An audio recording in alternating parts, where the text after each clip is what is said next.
Salut tout le monde et bienvenue sur Créativité, le podcast qui parle un peu de thé mais surtout de création.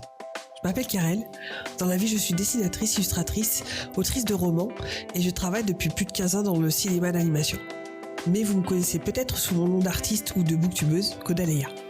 Sur Créativité, je vais vous parler de création dans l'écriture et le dessin, mes domaines de cœur. Ici, je vais aborder mes coups de boost, mais aussi mes coups de mou, mes retours d'expérience, mais mes aventures, mes peurs, mes angoisses, mes réflexions et mes expériences passées, actuelles et futures. Vous pouvez d'ores et déjà retrouver ce podcast sur Instagram, sur le compte créativité.podcast, donc créativité, T-H-E à la fin, et le tout sans accent. Mais ne vous inquiétez pas, tous les liens seront dans les notes de l'épisode. En attendant, prenez une bonne boisson chaude et bonne écoute. Salut tout le monde et bienvenue dans ce nouvel épisode de podcast, que dis-je, ce nouveau format de podcast. Bienvenue dans le premier épisode de Démiurge. Alors Démiurge, qu'est-ce que c'est ? C'est le format d'interview de créativité. Je ne sais pas combien d'épisodes de Démiurge il y aura par mois ou par... Je ne sais pas. Je vous dis comme ça, je ne sais pas. Mais en gros, si vous voulez, moi ce qui m'intéresse donc dans Démiurge, c'est d'interroger donc les personnes que je vais interviewer, qui sont en général donc des créateurs, que ce soit en dessin, que ce soit en écriture, des gens qui ont publié, des gens qui n'ont pas publié.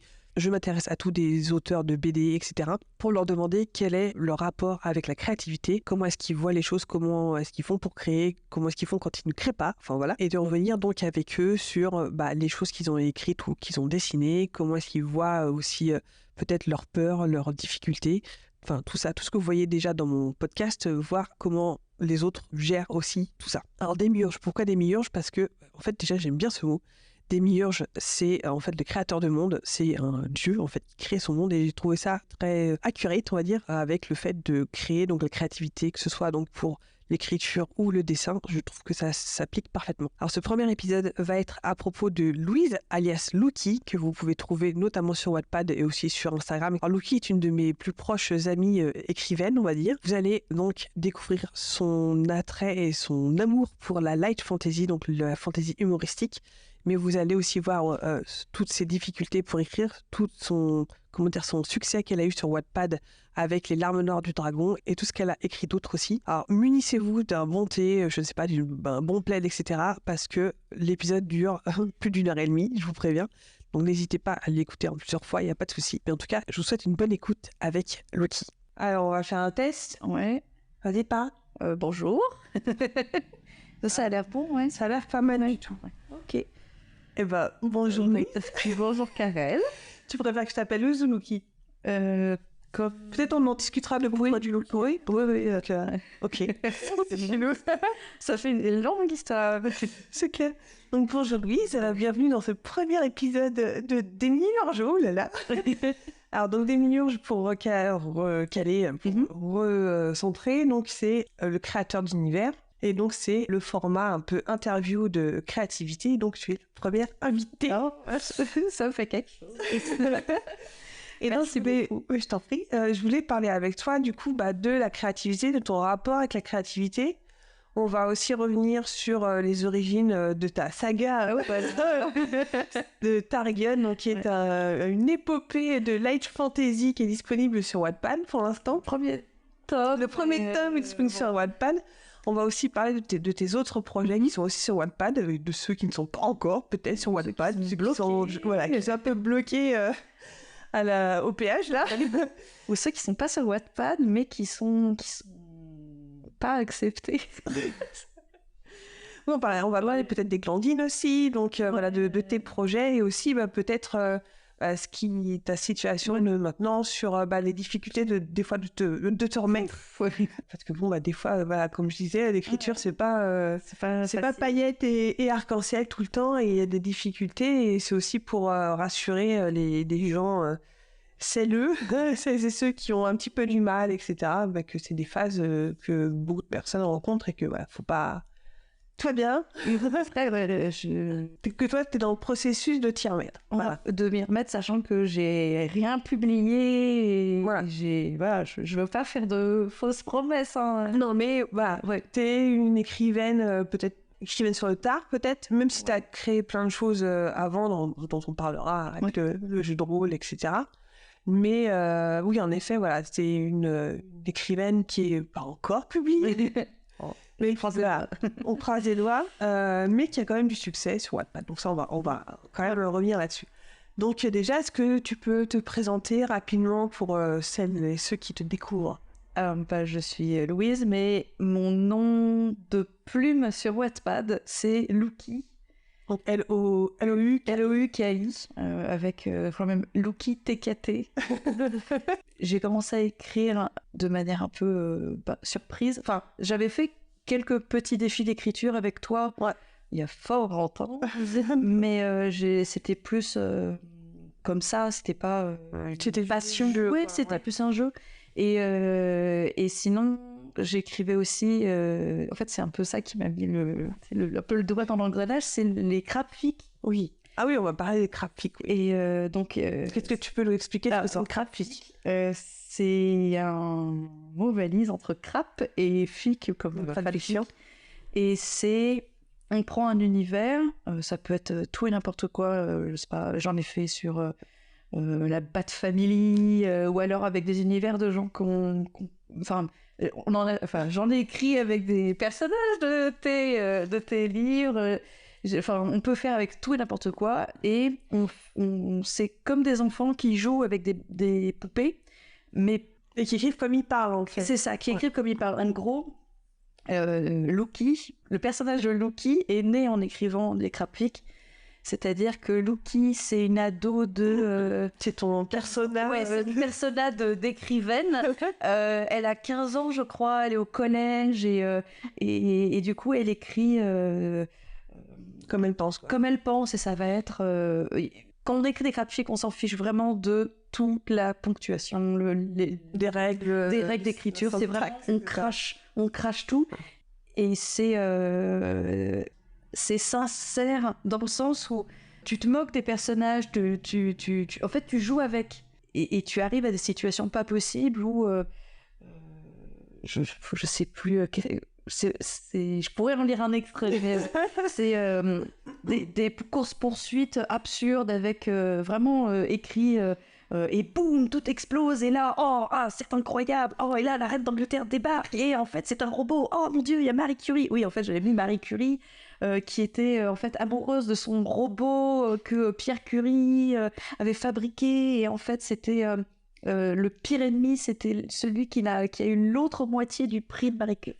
Des trucs pas possibles, et en fait, on s'en fiche, parce qu'on est juste là pour s'amuser. On n'est pas là, et en fait, c'est ça qui m'a montrer qu'on pouvait écrire en s'amusant. C'était pas juste quelque chose de très sérieux, avec une grande plume, et puis trempé dans l'encrier, et j'écris du Zola, machin. Non, c'est plus... en fait, t'écris, tu t'amuses, et je me souviens que j'écrivais ça sur Google Drive, je crois, pendant que des amis lisaient en même temps, et ça allait très très vite. C'est vraiment, tu craches toutes les blagues, et tous les jeux de mots, les trucs pas possibles. C'est très spontané, quoi. C'est extrêmement spontané. T'as le méchant qui fait je suis l'ogre de bronze, je vais manger tout le monde. Oh non, c'est l'ogre de... Enfin, c'est vraiment du jeu. C'est du jeu. Et donc j'en ai fait une, puis j'en ai fait deux, et on s'est aperçu que j'adorais, parce que ça te vide la tête, hein. T'as plus rien. T'es un enfant qui joue avec des jouets, qui joue avec ses figurines, ses poupées, et c'est le même niveau, hein. Tu prends tous les personnages et tu t'en fiches, ça respecte pas l'univers. Tu as Voldemort qui vole l'étoile noire et qui voit Spock, et en fait ils se font des bisous, et voilà. Et donc les crapfics, c'était vraiment dans un cercle intime, quoi. Intime.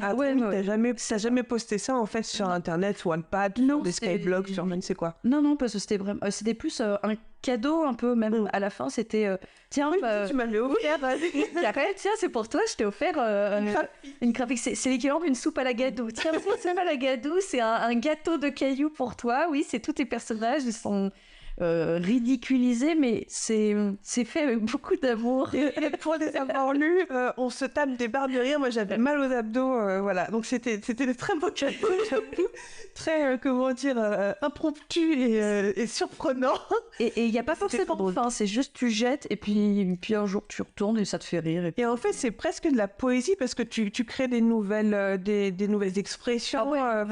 C'est un peu presque du Jamel Debbouze, des fois, dans la façon de travailler la langue française, de mixer des expressions, de créer des trucs qui ont absolument ni queue ni tête, quoi. Il y a même des termes maintenant qui restent que ça m'a tellement parlé, genre elle ragit. Elle ragit, c'est un mélange de rugir et de rager. Et du coup, Sekhmet, la déesse à tête de lionne, elle rugit pas, elle ragit. Et voilà, c'est la colère, la colère du feu, du soleil. Machin. C'est pas le petit bouillon, le petit feu pour mijoter, c'est la colère du soleil. Enfin, voilà, ça peut aller très très loin. Et donc, c'est à partir de là, donc c'était en fait une de tes premières expériences d'écriture. Et il n'était pas pour moi une expérience d'écriture, c'était juste un jeu. Du coup, pour moi, j'écrivais pas, j'étais juste, je m'amuse, je fais des crap fiction.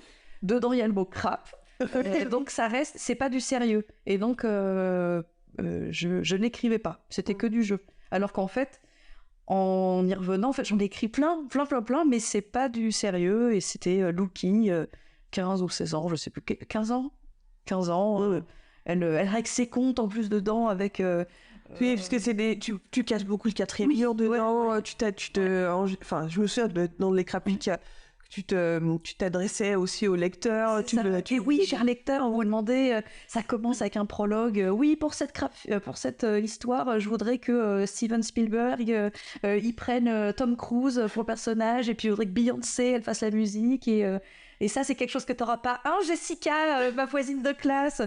Enfin, c'est que du jeu. D'accord. Et donc, comment de là t'es passé à ton passage sur Wattpad et sur Targon? Alors, un jour, un ami, je crois que c'est toi ou c'est Max, ou plusieurs personnes qui ont commencé à me parler de la plateforme Wattpad, qui est l'équivalent de... comment ça s'appelle? Tu lisais des fanfictions, toi, avant? Non, pas du tout. Non, pas du tout. C'est juste, j'avais un peu une idée. Enfin, je suis allée vite fait sur Wattpad et... ok, c'est ça, quoi. Ouais, j'ai vu marié à un millionnaire contre son gré, kidnappé par un thug. Il y avait quoi? Il y avait la princesse et le voyou. Enfin, que des trucs un peu dans ce genre-là. Il y avait aussi la mi-sorcière, mi-vampire, je sais pas... mi-dentifrice, mais en fait... et j'en ai survolé un petit peu, et c'était souvent les mêmes... les mêmes archétypes. Au niveau des auteurs, autrices, plutôt des autrices, des trucs que je voyais qui ressortaient vraiment, qui avaient beaucoup de succès, c'était plutôt des jeunes filles. Et du coup, ma Lucky intérieure a fait « Ah, mais peut-être que... » En fait, c'est parti d'un défi. On était 3, on voyait Wattpad, on disait quand même, c'est écrit... c'est variable, mais en même temps, c'est sincère. Il y a l'authenticité. Enfin, à l'époque, il y avait une... Oui, c'est ça. Quand c'était en... Oh là, je sais même plus, 2016, puisque... 2016. 2016, ok. Donc on était 3 et on était un peu au début j'avais lu, je faisais des lectures dramatiques de certains morceaux choisis dans les lectures, mais il y avait comme ça, il y avait des éléments qui revenaient toujours, l'héroïne qui se regarde dans le miroir et qui tropes ou des c'est ça. Et en fait moi j'aime énormément tout ce qui est trop et cliché, et il y avait toujours l'héroïne qui est tellement banale mais elle a les yeux verrons et des trucs comme ça, tu sens le self-insert et c'est normal, quand c'est des autrices de 16 ans et tout, elles écrivent ce qu'elles ont envie de lire. Bon. Je suis partie de ça, donc d'un peu un défi avec donc Amaury et Max, et on est parti sur chacun, comme ça, un après-midi, on s'ennuyait un peu. Chacun, on va écrire, on va commencer, on va avoir en même temps. C'est ça, en même temps. Donc moi j'ai ma page Lucky, Amaury a sa page Louis, et Max a sa page Sympus, quel pseudo. Bon, et on allait chacun écrire une histoire dans un thème un peu... chacun son thème qu'il choisissait. Donc moi j'ai choisi la saga de fantasy parce qu'il y avait toujours des sortes de dragons, des trucs comme ça. Max a choisi les histoires de... Urban Fantasy. Urban Fantasy, et il fallait qu'il y ait du loup-garou, vampire, et Amaury c'était... Qu'est-ce que c'était déjà? C'est pas Portail... Parce qu'il y a Magical Girl, non? ouais, mais il en a commencé plusieurs. C'est pas dans les années 80, je sais plus. Après, il a redcode souvent. Bon, bref. Ouais. Et en fait, un des trucs qu'il fallait faire, on s'était mis en plus. Bon, on a fait un défi en plus. On va, à chaque fois, moi je m'étais dit, je vais décrire en détail les repas, la nourriture. Je vais vraiment, je vais faire, s'il faut, un personnage qui mange, il va pas manger un sandwich, il va manger un sandwich avec le pain comme ci, comme ça, du jambon, du machin, et à côté une bouteille d'hydromiel, c'est pas de l'hydromel, hein, c'est de l'hydromiel, de l'hydromiel, et puis le jambon de Brisé, de machin. Ouais. Vraiment, j'avais prévu que je reprends un peu c'est ce qui m'avait plu, notamment à l'époque dans Harry Potter, c'était les grands repas, tout ça. Un banquet. Ouais, les grands banquets, et je vais mettre du Zola dedans. pas du Zola, parce que je sais plus si j'avais lu du Zola à ce moment-là, mais je vais faire des descriptions de repas. Voilà, mon truc c'était description de repas. Max, c'était description de vêtements. Et c'était, du coup, dans son histoire, c'était... elle s'habille normalement avec une robe cintrée, machin, motif ananas, enfin, les chaussures comme ci, comme ça. Et il fallait tout décrire. Je me souviens plus ce qu'Amaury avait choisi. Mais voilà, on avait chacun notre défi. Au début, c'était un peu crapfic, mais je voulais quand même que ce soit un peu plus tenu que du crapfic, parce qu'il fallait que ça passe, il fallait que ça marche. Et j'ai commencé à écrire, j'ai fait, ça commence, l'héroïne qui se réveille, à l'époque, hein. Elle se réveille, oh non, elle est en retard pour aller à l'école de... Et vraiment, j'ai commencé à écrire, et c'était... l'école de quoi? L'école de chevalerie. Enfin, c'est pas de la magie, c'est de la chevalerie. De toute façon, les chevaliers font de la magie, mais c'est pas grave. Et tu craches toutes les idées que t'as, Donc, donc là, on parle des larmes noires du dragon. C'est ça. Et alors, quand j'ai choisi le titre, je savais pas ce que c'était, les larmes noires du dragon. C'était juste, il faut que ce soit dark, en même temps qu'il y ait un dragon, que ce soit en même temps mystérieux. Donc, et j'ai vraiment... Bon, les larmes noires, ouais, mais... T'as hésité beaucoup pour ce titre? Non, enfin, j'ai vraiment fait, je sais pas, l'arme noire, puis du dragon, il fallait qu'il y ait un dragon dedans, et puis voilà, on verra plus tard. Et plus tard, à mi-histoire, je fais quand même, faut que je mette des larmes noires de dragon, parce que ça va pas le faire. Mais et du coup, très rapidement, en fait, je me suis vraiment accrochée au personnage. Ouais. Et en fait, ce qui s'est passé, donc j'ai commencé à écrire et tout, personnage qui se lève, tous les tropes... oh, elle est en retard, elle se regarde dans le miroir, elle est tellement banale, mais elle a les yeux verts, je sais plus, elle a les cheveux rouges comme la flamme, et en même temps... Elle s'appelle Obscura Luminis. Et sa mère a disparu, on l'apprendra plus tard, elle est l'enfant de la prophétie. En fait, mon but... T'as coché tous les trucs. Ouais, je voulais... En écrivant, je me suis dit, allez, je mets tout. Le mentor qui est distant, mais en même temps, histoire d'avoir contrarié, et puis le méchant ténébreux. Et j'ai vraiment voulu mettre... Il y a tout. Il y a, dans le sens... Il y a de la magie, il y a des chevaliers. Je me suis dit, il y a des dragons. Et puis, je mets des vampires, mais c'est pas des vampires, ils s'appellent des éternels. Et puis, il y a des loups-garous. Mais je savais pas pourquoi. Mais non, c'est pas des loups-garous, c'est des féranthropes. Tu sais, à partir d'un moment, tu mets juste des majuscules à des mots, et ça devient, enfin, c'est pas des vampires, c'est pas des éternels, c'est des éternels avec un E majuscule. Et, voilà. Et puis, elle va à l'école de chevalerie avec un C majuscule. Et en fait, tu te laisses embarquer. Et au bout de... j'ai écrit le premier chapitre et tout, ça faisait beaucoup rire, on se le lisait entre nous et tout. Et 2 chapitres, 3 chapitres, les autres, on commençait un peu à avoir d'autres choses à faire dans la vie.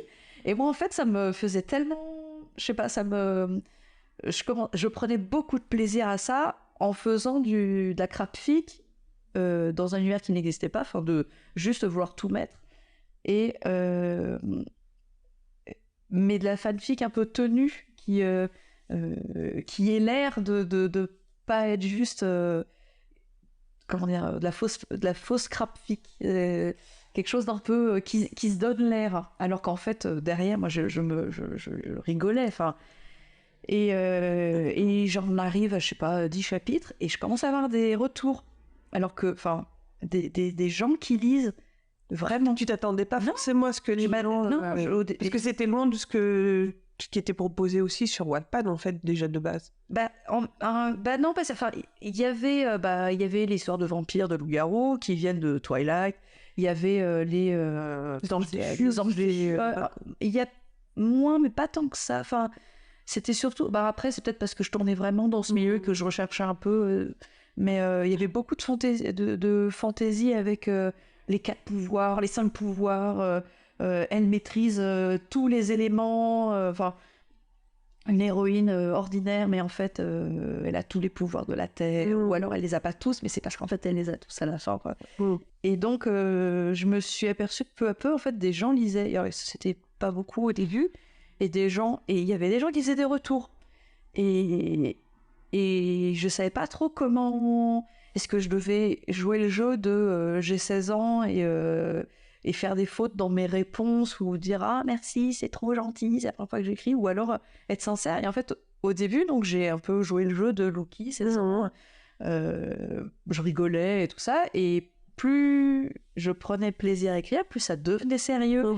Et en fait, plus je m'investissais, en fait, alors que c'était pas du tout le but. Le but, à la base, c'était juste rigoler.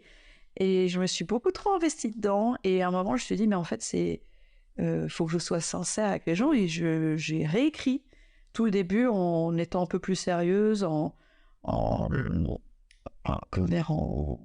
enlevant les trucs vraiment un peu trop flag.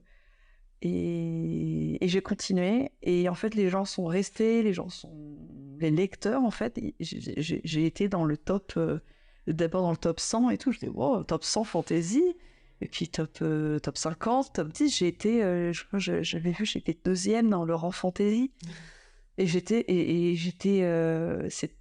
c'est ouf, parce que les gens lisaient, et ils bingeaient en plus. Ils bingeaient, ouais. Et même maintenant, ça fait des années que c'est fini.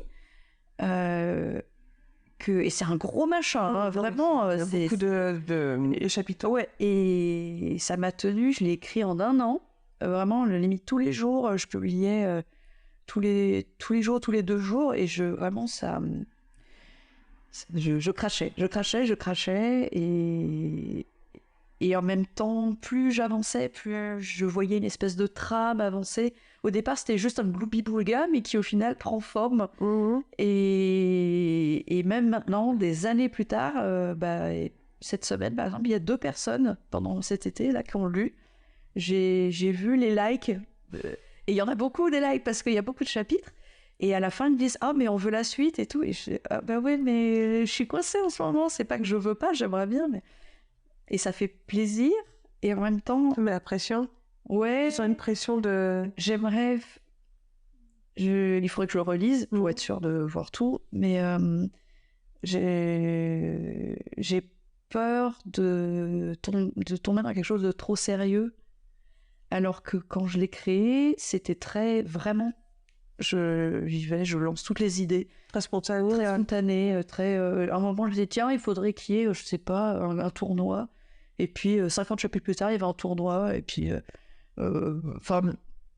ça venait comme ça. Et tout en se structurant tout seul, en réussissant à mettre des larves noires et un dragon.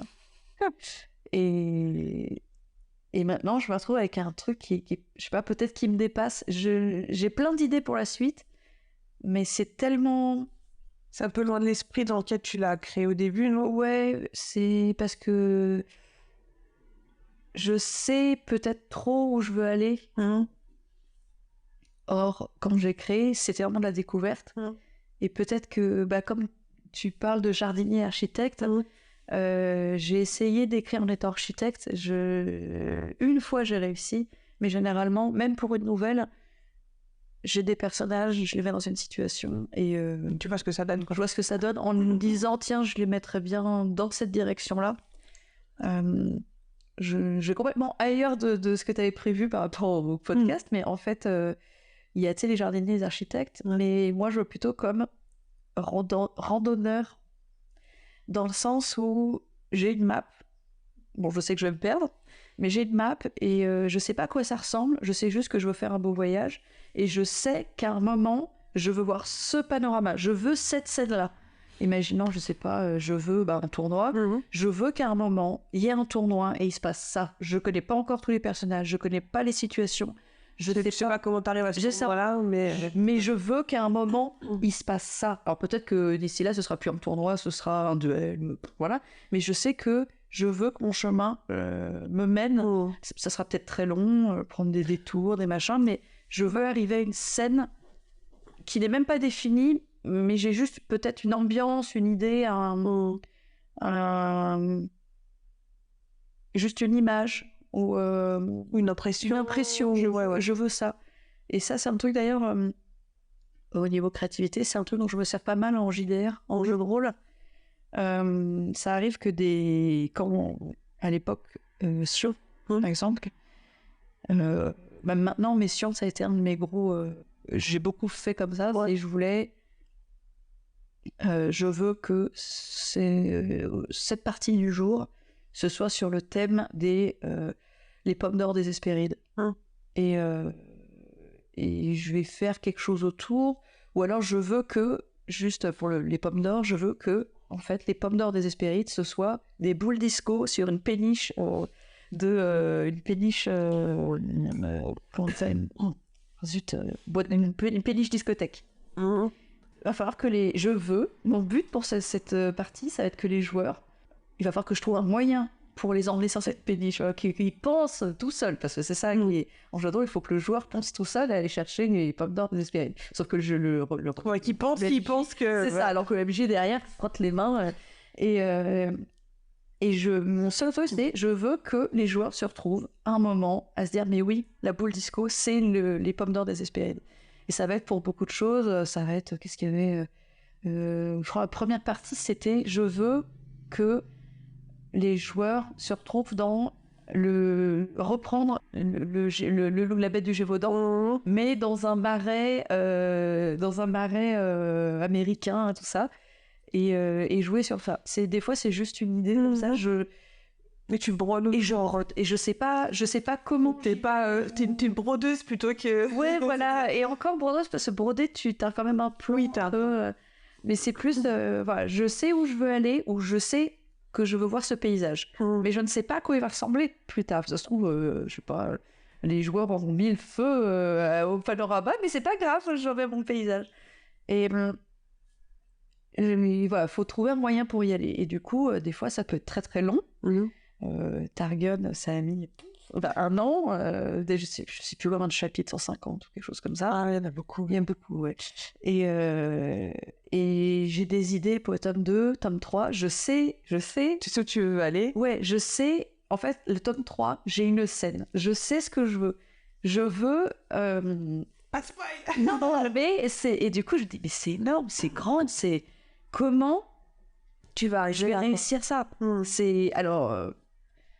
j'ai des idées et tout ça, mais il faut réussir à emmener vraiment... tu prends le lecteur par la main et... Avec tes pions à tes endroits.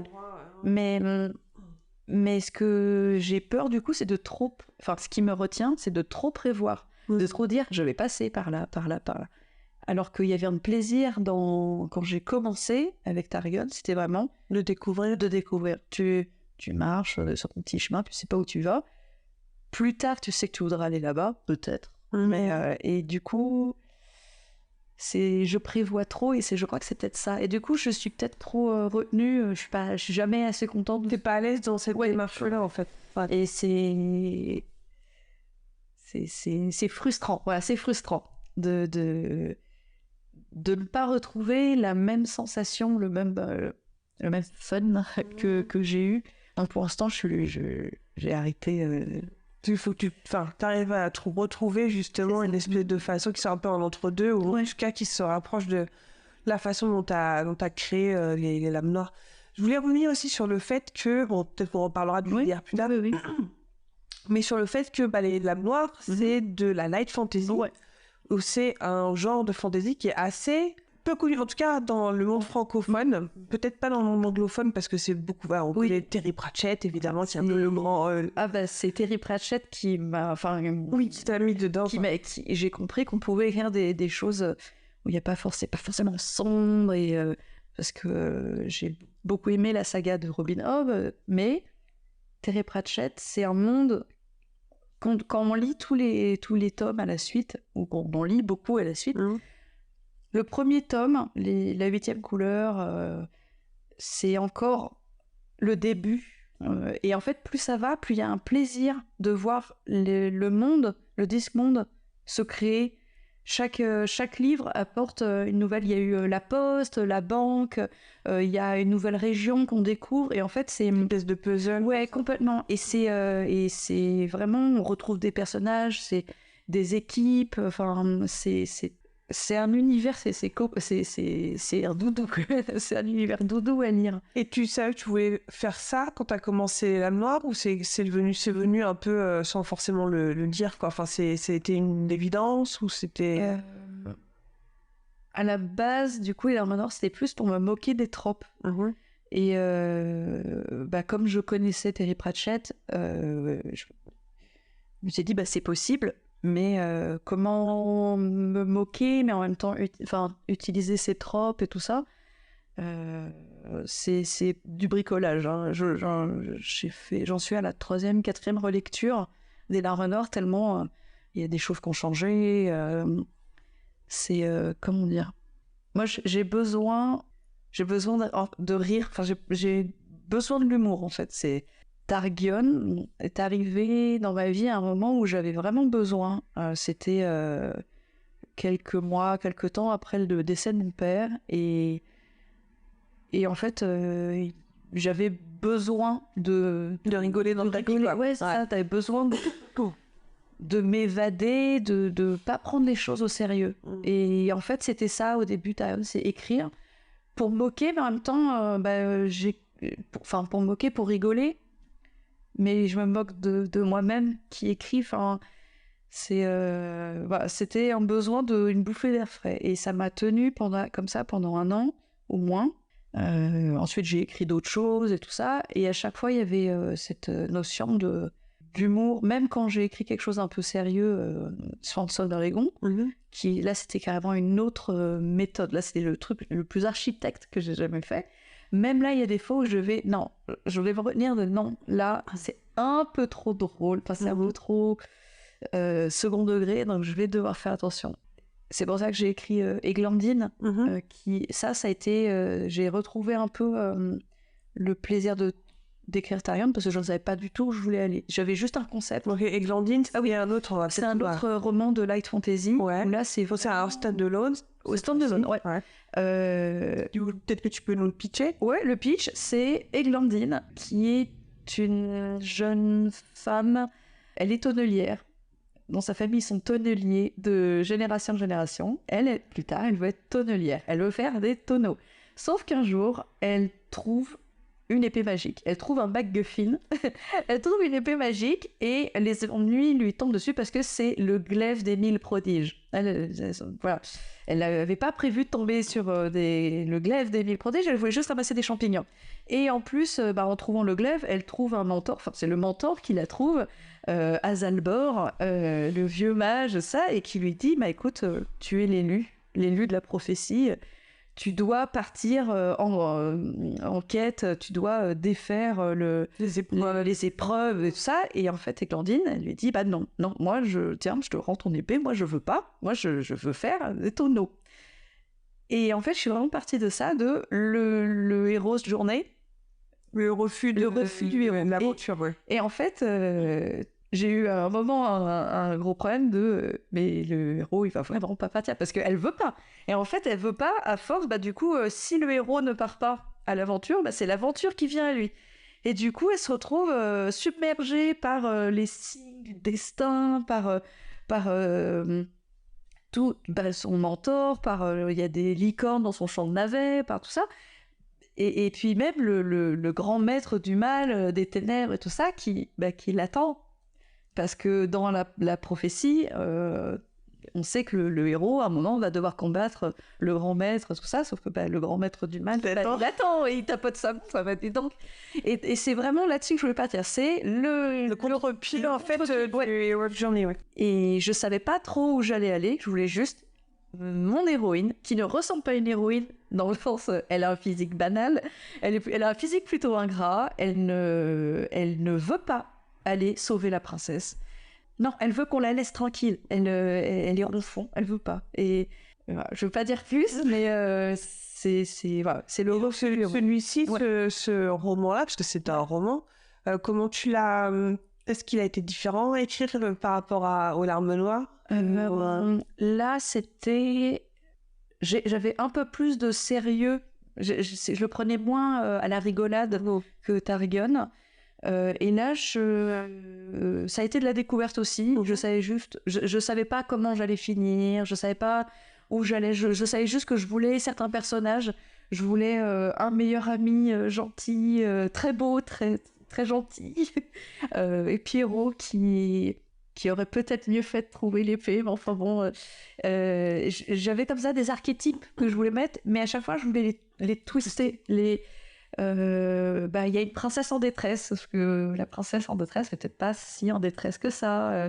Il y a des tas... Enfin, après, moi j'aimais bien les gobelins et l'armée du mal, les gobelins, mais après c'est des gobelins, ils sont gentils. Enfin, ils sont gentils. Non, eux ils veulent juste faire des patouilles dans la boue et c'est des gobelins, quoi. Et en fait, à chaque fois, je voulais prendre jouer sur les contes aussi, aller dans dans l'extrême de l'aventure. Il y a ce moment où il faut que l'héroïne elle prenne l'apparence d'une héroïne. Donc, Azalbor qui lui explique, écoute, l'héroïne, il faut qu'elle mette une armure, etc.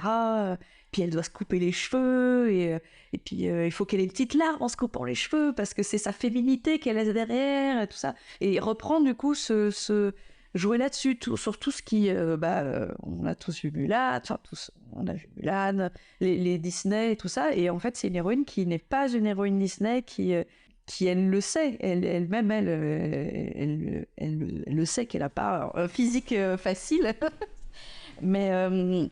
et qu'elle n'a pas le caractère Disney et tout ça, alors que son meilleur ami, Pierrot, lui... Oui, que j'ai tout décalé. Oui, lui, c'est une héroïne Disney.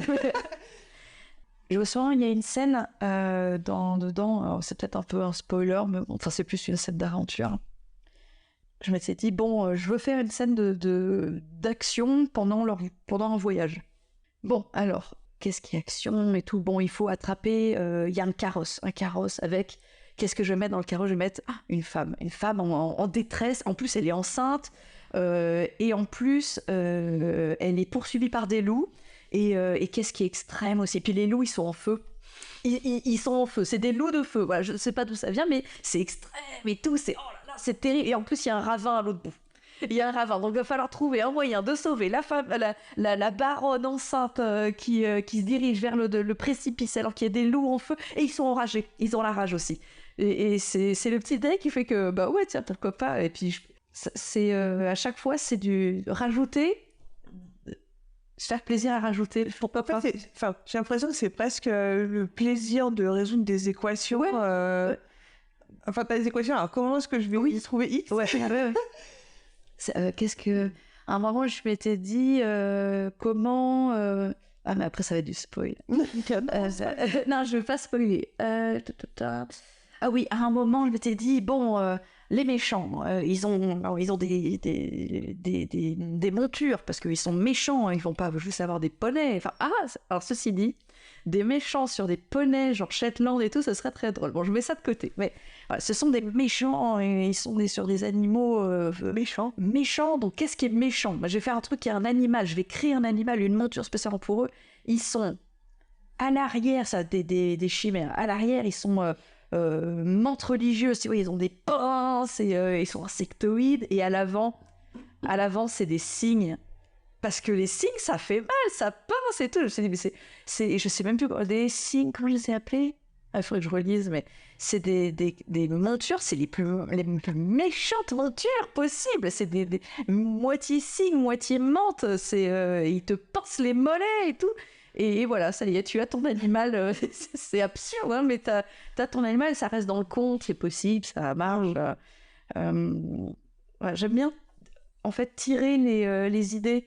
Il y avait dans Les Larmes Noires Hydride, donc la peste de l'histoire. On demande aux élèves de ramener leur monture. Alors du coup, ça va faire partie un peu de l'archétype du personnage, louant le type qui voulait pas être là, l'élève qui voulait juste être potier. Enfin, c'est un peu... j'aime bien Il a un petit côté... ouais, j'aime bien les gens qui veulent pas être là et qui traînent les pieds. Et, enfin, les destins un peu contrariés. Bon, et donc t'as Louan, le gars qui a pas de chance, qui est... C'est un peu le Neville. Ouais, exactement. Je crois que je m'avais pris comme référence, sauf que... Enfin, bon, on a le Louan qui, lui, il a un vieil âne ou un vieux poney ou un vieux machin et ça n'a pas de classe, ça n'a pas de... Alors par contre, Idride, elle, qui est la peste, qui est la noble, qui est vraiment très, comment dire, hautaine, snob et tout ça, elle a une licorne. Parce que quand même, les autres sont des choux et tout, elle a une licorne. Sauf que c'est une licorne d'élevage, parce que bah oui, et du coup les licornes d'élevage c'est pas des licornes sauvages et tout, donc c'est plus, à force d'avoir été croisée, recroisée, elle est blanche et tout, mais elle a une grande corne, enfin c'est pas une licorne, enfin c'est plus une belle licorne, c'est une licorne qui a été une licorne de Wish, quoi. C'est une licorne qui est un peu pas de contrefaçon, mais à force d'avoir été croisée, elle ressemble plus vraiment à rien. Mais voilà, j'aime bien tirer ce genre d'idées. D'aller dans l'absurdité. Ouais, c'est ça. Et en même temps, trouver des raisons, des logiques. C'est ça. C'est ce que j'avais fait avec les raisons des féranthropes, les loups-garous. Je m'étais cassé la tête pour trouver une raison logique de pourquoi il y a des féranthropes, pourquoi il y a des trucs garous, que ce soit pas forcément une malédiction due à la lune, machin. Et les raisons, et quand j'ai trouvé, j'étais mais c'est ridicule. Bon, je garde ça. C'est ridicule. Oui, je garde. C'est vraiment ça. Et pourquoi ce serait pas possible? Pourquoi? Enfin, j'aime bien ce côté l'absurdité, mais qui est accepté. En fait, on fait avec parce que c'est comme ça que ça marche. Et puis, enfin voilà. Je sais pas si c'est très compréhensible. C'est ça qui t'intéresse dans la créativité, dans la création. Ouais, le second degré. De prendre des trucs qui sont très attendus ou codifiés et tout ça, et justement jouer avec ces codes, soit inverser complètement les codes, soit avec le héros qui ne veut absolument pas y aller, la princesse qui ne ressemble pas du tout à une princesse, de tirer, ou alors tirer une idée jusqu'à l'absurde, les licornes d'élevage. Les licornes qui ont été bridées. C'est ça. Parce que oui, effectivement, des licornes depuis 400 ans. Ben oui, c'est ça, et au final, ça ne veut rien, c'est juste une corne. Peut-être que aussi c'est rassurant de partir de quelque chose de très codifié et après t'en fais ce que tu veux. De pas partir de zéro, parce que je pense pas que tu puisses partir de zéro. T'as forcément t'es influencé. Pour Targion, je suis partie. C'était à la base une parodie, inspiration de Harry Potter. Ouais, avec l'école de magie. Je voulais une école de magie, sauf que là, c'est pas de la magie, c'est de la chevalerie magique. Mais c'est de la chevalerie magique, mais c'est pas de la magie, c'est des couleurs. Oui, la magie s'appelle les couleurs, avec un C majuscule, donc ça va. Et pareil, à chaque fois, donc c'est l'histoire de couleurs, donc la magie. Je voyais sur Wattpad, il y avait toujours l'eau, le feu, l'air, ou je sais pas, enfin des trucs un peu codifiés. Et je me suis dit, je vais faire pareil. Dans les couleurs, il y a des thèmes, il y a la magie, en gros la couleur de, je sais plus, la loyauté, le courage, mais ça me faisait beaucoup rire, c'est aussi la ponctualité. Je dis pourquoi il n'y aurait pas la ponctualité? C'est une super qualité, c'est une valeur sûre, et ouais, ça donne des super pouvoirs. Je sais pas, t'es plus rapide, enfin voilà, c'est la ponctualité. C'est une des grandes valeurs, une des magies dans cet univers, sa ponctualité. Oui, donc c'était rajouter un côté un peu absurde pour montrer aussi l'absurdité du système. Oui, c'est ça. Et de garder de l'absurde, mais en même temps c'est sérieux. Mais en même temps c'est ça que j'aime bien avec la light fantasy. Pas partir dans trop l'intégration de son. Ouais. C'est rigolo aussi. Oui. Parfois, il peut y avoir des personnages comme ça, mais c'est drôle aussi d'avoir des personnages très sérieux au point que ça revienne drôle. et tu le mets compagnon, son meilleur ami, qui est au contraire un Tagada François. Et justement, pour revenir à sa light fantasy, je sais que les larmes noires et Glandine, tu as essayé de les proposer aux maisons d'édition, à les soumettre, etc. Et on peut peut-être parler justement de la situation de la light fantasy en France, où c'est extrêmement difficile à vendre. Si vous écoutez ce podcast et que vous écrivez de la light fantasy, bon courage. Voilà, il faut peut-être parce que malgré ça, les larmes noires ont eu un énorme succès sur Wattpad, vraiment. Et donc il y a du public, clairement, mais on voit que les maisons d'édition sont plus frileuses, eux peut-être ne trouvent pas...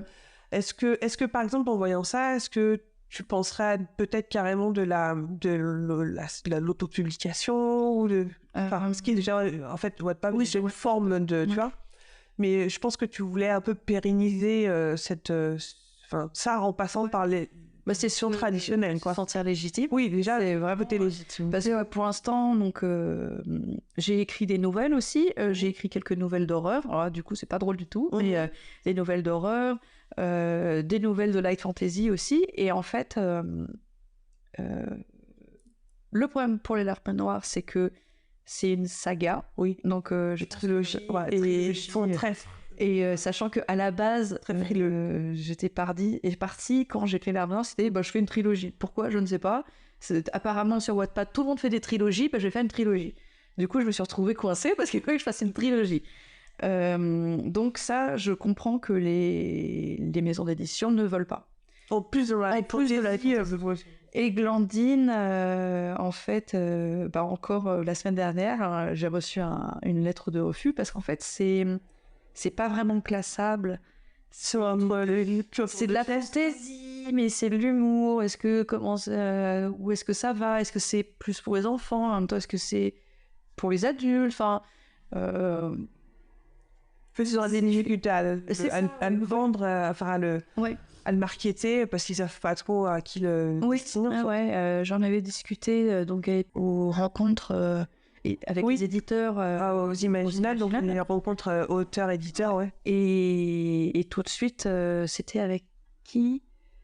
Avec un éditeur, je me souviens plus de quelle maison d'édition. J'ai proposé à plein de maisons d'édition. À chaque fois c'était intéressant, mais à chaque fois je voyais le bon, déjà c'est en 3 tomes, mais après j'y suis aussi retournée pour Églantine, et à chaque fois avec Fantasy c'est dur à vendre parce que c'est compliqué, ça a le cul entre deux chaises. Et en France, a priori, à part des grosses, des grosses marques comme Nailbuck qui sont très identifiées ou des trucs comme ça, c'est beaucoup plus difficile a priori. Oui, parce que du coup, Nailbuck, alors je connais Nailbuck surtout de quand j'étais jeune. Oui, en 2001, on a écouté les sagas audio. J'ai pas du tout écouté la suite.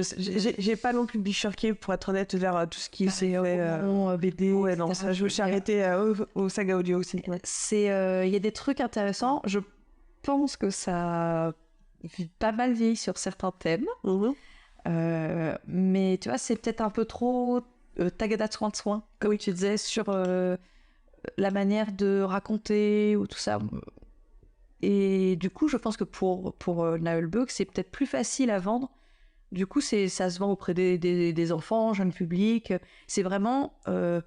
il me semble qu'en magasin, c'est plus vendu dans le côté humour que dans le côté fantasy. Il me semble, parce que en BD et tout ça, ça va être une dessinatrice plus orientée humour. Les personnages sont un peu chimiques, ils ont des grands yeux, ça va pas être du sérieux. Alors que je me rapprocherais plus au niveau de l'humour des bandes dessinées Kaamelott qui sont du sérieux. Le dessin est sérieux, le dessin est maîtrisé, tout ça, mais ça reste que des fois, c'est des histoires un peu absurdes. Après, je les ai pas toutes faites, donc faut pas. Mais voilà, même si il y a des loups enflammés, enragés, etc. Il y a quand même une histoire derrière avec des personnages qui il y a de la romance, il y a de l'aventure, il y a des vrais conflits et tout ça, mais c'est dans des univers un peu... il y a des vrais enjeux, mais il y a de l'absurde aussi. Qui pour nous paraissent absurdes, mais dans l'histoire, ça fait partie. Système, ok, d'accord. Et je sais plus ce que je voulais dire avec ça. Mais oui, donc là, t'es encore un petit peu aussi dans cette optique de le proposer à des maisons d'édition. Bon, on sait que c'est compliqué, que ça prend du temps, etc. Bref. Je voulais aussi parler de Swanson Oregon, qui a été fait de manière complètement différente, à 4 mains. Complètement différente. Déjà. En quelque sorte. Enfin, c'est plus compliqué que ça, mais c'est aussi donc c'est une comment dire, je sais pas si c'est passé un one shot aussi. Ça pourrait être un one shot, mais qui pourrait donner lieu à des tomes compacts. J'ai mis des trucs Swanson Oregon tome 1 parce que effectivement c'est une histoire qui se tient. C'est ça. Mais qui pourrait en fait voilà. Et là, on est dans un genre complètement différent, beaucoup plus ado, beaucoup plus young adulte. C'est ça, c'est adulte et pas du tout dans l'absurde. Et vraiment, là, j'ai mis de côté. Ça a été dur des fois de se retenir, de pas mettre trop d'humour. Enfin, il y a toujours forcément un peu de ça, mais d'aborder des thèmes beaucoup plus sombres. Oui, c'est plus ado, c'est un peu l'angst adolescent. C'est ça, c'est complètement ça. Les troubles, enfin, qu'on peut rencontrer. Je suis différent, je me sens différent, je suis différent. Ça vient d'un principe de... Enfin, peut-être que tu allais le dire, mais à la base, c'est un projet qui vient d'une partie de jeu de rôle. C'était... Monster Heart. Monster Heart, ouais. Qui est un jeu de rôle narratif que j'ai maîtrisé à Amaury en solo, là, qui avait juste Amaury qui était mon seul joueur. Et ça nous a duré, je sais plus, on y a joué en semaine, le week-end. On faisait plus de jeux de rôle avec d'autres personnes, c'était juste, on jouait à ça. Ça a duré 6 mois, 9 mois, je sais plus. Enfin, c'est vraiment un moment très... c'était génial, ouais, c'était intense, vraiment. Et c'est moi qui le maîtrisais. Et en fait, à la fin, c'était tellement...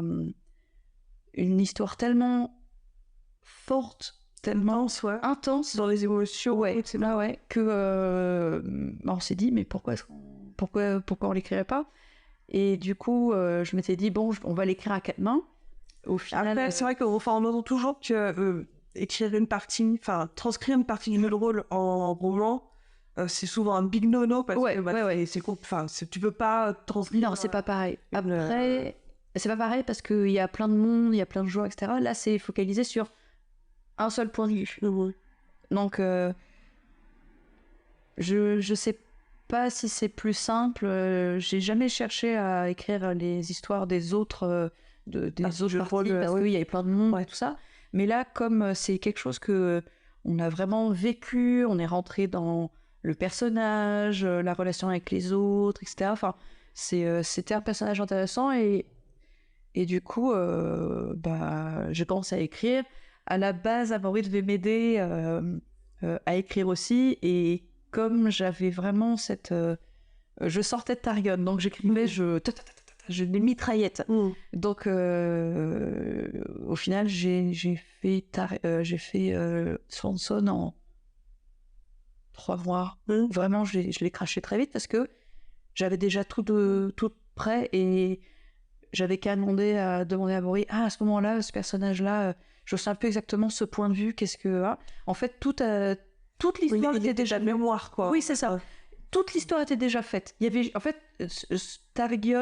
Swanson Oregon, Swanson Oregon, j'ai juste l'impression, quand je l'ai écrit, c'était juste... J'écris, c'est pas un résumé, mais je décris tout ce qu'on a vécu. Alors, après, évidemment, en romançant le temps en changeant certains trucs des personnages qui étaient plus intéressants comme ci, comme ça, mais c'était moins de la création. Là, c'était vraiment... j'avais l'impression d'être le greffier, tu vois. Tous les soirs, il s'est passé ça dans l'ordre, et c'est la seule fois, Et ça a été bien, hein, je veux dire, j'ai réussi à sortir ça. C'est quand même un volume, un truc. Ça a eu un succès sur Wattpad aussi. Ouais. C'est pas du tout la même ambiance. Non, donc les gens étaient un peu surpris au début, mais ils ont accroché quand même. Ouais, ils ont accroché. Du coup, c'était pas le même public, dans le sens où l'autre c'était de la fantasy, light fantasy avec des pouvoirs, des dragons. C'est pas le même public que Monster Heart avec. C'est plus introspectif, avec des adolescents qui sont mal dans leur peau, etc. Ouais. Les autres sont des monstres, mais en même temps, c'est toi le vrai monstre. Le mal-être. Voilà, c'est le jeu de rôle du mal-être le jeu de rôle de mal-être ado, c'est une nouvelle, elle est dans une nouvelle école, une nouvelle classe, elle se fait des amis, mais en même temps, il y a tout de suite, tu sais, les rumeurs, les machins. Il y a beaucoup le côté, comment on dit... les séries, les titres, c'est vraiment ce côté-là très sombre, très mal dans sa peau. Et pourquoi, par exemple, celui-ci, tu l'as pas proposé aux maisons d'édition? Parce que il me semble qu'il y a une maison d'édition qui était intéressée. Parce que justement, le côté les émois adolescents, chercher sa place, pas être comme les autres, etc. Ils ont gagné, ça pullule, quoi. Ouais, c'est très vendeur. C'est vrai que je pourrais le reprendre. En fait, ce qui m'embête, c'est que comme ça vient à la base d'un jeu de rôle, je me sens pas légitime. C'est pas moi qui l'ai créé, c'est pas... ça reste un univers, parce que dans ce jeu de rôle, on crée tout. C'est-à-dire que on crée l'univers, l'école, les personnages, etc. C'est juste les archétypes des personnages. Donc l'archétype du héros, de l'héroïne, là, c'est une jeune sorcière. Elle est différente de tous les autres, dans le sens où elle est seule, elle n'a pas d'autres sorcières, c'est même un secret dans sa famille, personne ne le sait. Elle a des pouvoirs. Il y a un côté un peu Sabrina, Teenage Witch, tout ça, mais en côté négatif, très mal dans sa peau, toujours. Et en fait, c'est un archétype du jeu de base. Oui, mais en même temps, c'est un archétype qui... oui, t'as lu plein de... je veux pas trop spoiler, mais il y a d'autres archétypes. Là-bas. Et du coup, ça fait... C'est pas copyrighté. Je veux dire, je crois pas que ce soit copyrighté. D'ailleurs, il y a Tu veux pas copyrighter une sorcière mal dans sa peau. Ouais, ce serait comme... Je vais pas copyrighter genre des loups-garous, des vampires, etc. Mais je sais pas, la manière dont ils fonctionnent, le fait que c'est quand le personnage est très mal dans sa peau, qu'il se passe un truc, un traumatisme, un choc par rapport... genre tout le monde se moque de toi, ça te fait un choc, et du coup c'est là que tu vas utiliser tes pouvoirs, mais contre... mais je sais pas, c'est comme j'ai l'impression que ça vient de là, je me sens pas... du système. Ouais, c'est ça, je me sens pas légitime par rapport à ça. Je sais, je crois que c'est Shadowrun qui est Shadowrun qui était intéressé, mais je vais peut-être me pencher dessus, effectivement. Ça peut être intéressant.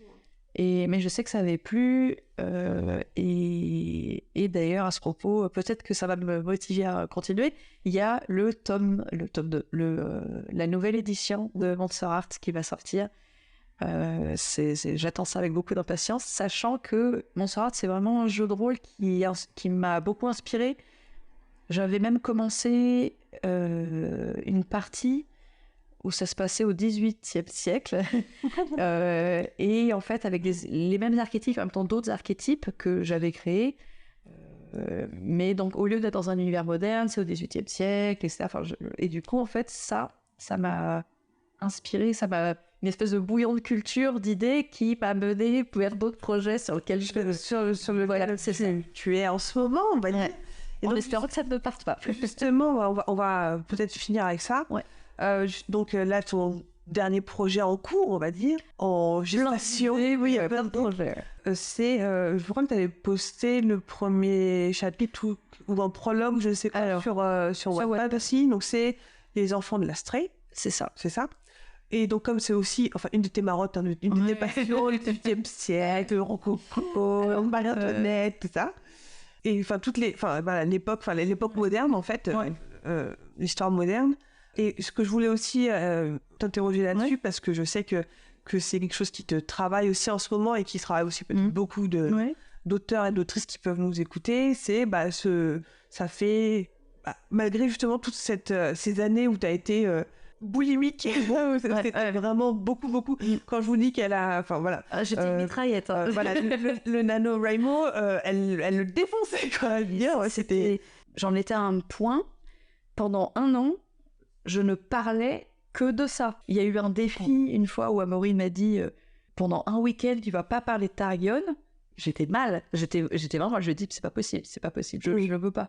Parce que c'était vraiment constamment. En fait, c'est parti de quelque chose de très drôle, juste un défi comme ça, et ça a vraiment pris des proportions énormes.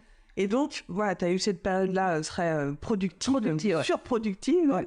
Et donc, là, tu es dans une période un peu plus compliquée, un peu très vache maigre, qui est liée à plein de choses dont on n'aura peut-être pas forcément parlé non plus, parce que du coup, voilà. Mais toi, comment tu vois justement cette période-là? Enfin, j'imagine que tu as un manque. Ouais, c'est frustrant. C'est très frustrant. Très frustrant. J'ai envie de retrouver ce plaisir d'écrire. Et pour l'instant, donc ça fait au moins, je sais pas, 3-4 ans que tout ce que j'ai réussi à faire, à écrire, c'est des petits bouts par-ci par-là. Quelques nouvelles aussi, je crois. Quelques nouvelles, mais qui n'ont jamais été acceptées. Parce qu'à chaque fois, ça plaît, mais c'est inclassable, c'est trop court. Enfin, c'est à la fois trop court ou trop long. Du coup, c'est entre deux machins. Et du coup, enfin, la longueur ou le genre, on va dire, c'est toujours le cœur de chez ça. Et du coup, là, j'aimerais bien retrouver un projet. J'ai commencé un petit peu quelques petits trucs, mais ça, je sais que ce nouveau projet-là, j'ai écrit un prologue, quelques chapitres une première fois, qui me plaisait bien, mais qui était extrêmement sombre. Au départ, quand je l'ai écrit, je m'étais dit, je vais faire un truc très sombre. Vous pouvez vraiment changer de pour complètement changer. Et j'ai attendu, j'ai laissé tout ça. Et vraiment, peut-être aussi que j'étais dans une période très sombre aussi, mais c'était, quand j'ai relu et tout, je sais pas si tu te souviens, vraiment, ça commence avec un trigger warning. Violence sur enfant, c'est on trouve un bébé et on le jette à la mer. C'est des trucs, la manière dont ça racontait, tout ça, c'était sombre. Et en fait, je me suis aperçue que peut-être ajouter un petit peu léger. Donc j'ai enlevé ça, j'ai dépublié de Wattpad. Il y avait quoi? Il y avait 2 chapitres, 3 chapitres, tout ça. Je me suis dit, bon, je vais essayer de chercher je cherche le ton en fait. Donc j'ai republié, et là, actuellement, bon, ça me paraît un peu mieux, mais je manque un truc. Je pense que j'ai besoin encore de rajouter un peu de légèreté, parce que les thèmes que je vais aborder, j'en avais déjà parlé, sont assez... ce sont des thèmes qui me plaisent beaucoup, j'ai fait beaucoup de recherches sur ça, c'est pas que le 18e siècle, c'est aussi d'autres éléments sur le paraître, beaucoup sur le maquillage, mais l'étiquette, le carcan de la société, on va dire. Et je me dis... Peut-être, justement, c'est comme des thèmes très serrés, très contraints, peut-être s'autoriser à apporter un peu de légèreté dedans. Donc, je cherche encore le ton. Je pense que je vais laisser... Ouais, c'est ça, un équilibre. Un truc qui me donne vraiment envie de continuer, parce que Swanson Oregon, quand même, en le finissant, j'étais contente de mettre une pause dans un univers aussi sombre. C'est lourd. Même si ça reste ado et que il y a quand même des thèmes, tout ça, mais c'était pas aussi lourd que ce que je voulais faire au début avec les enfants de l'Astrée. Et je pense qu'il faut que je retrouve quelque chose de plus lumineux, voilà, c'est un équilibre à trouver, un ton. Là, je vais laisser les chapitres tels quels sur Wattpad, parce que sinon je vais recommencer 150 fois et essayer de... Je pense que pour l'instant, j'ai pas vraiment dit... Je sais un peu l'ambiance, les thèmes, le visuel, les impressions, les odeurs, tout ça que je veux mettre dedans.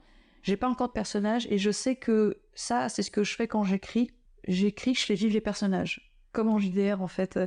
les personnages, plus tu vas les décrire, et en fait, plus tu vas les aimer, ou les détester, ou aimer, les détester.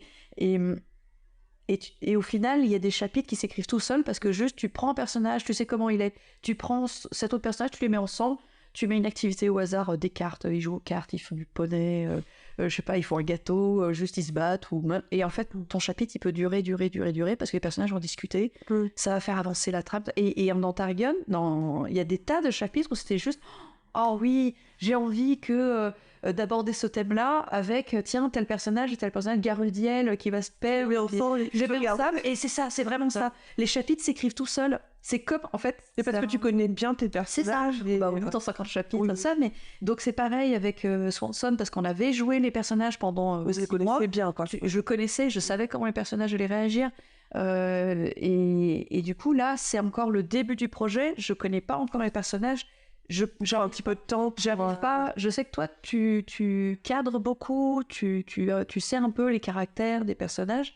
Moi, je les découvre. Je les connais pas. Je sais pas ce qu'ils aiment. Il faut que j'apprenne à les connaître. Je sais pas. J'ai un peu un archétype, un peu en me disant bon, elle va être gentille, ingénue, polie, tout ça. Mais est-ce que tu penses que ta façon d'écrire, ta créativité dans l'écriture, comment dire, naît de ton, enfin, découle, voilà, de son expérience du jeu de rôle, est très, très lié à jeu pas. Ouais.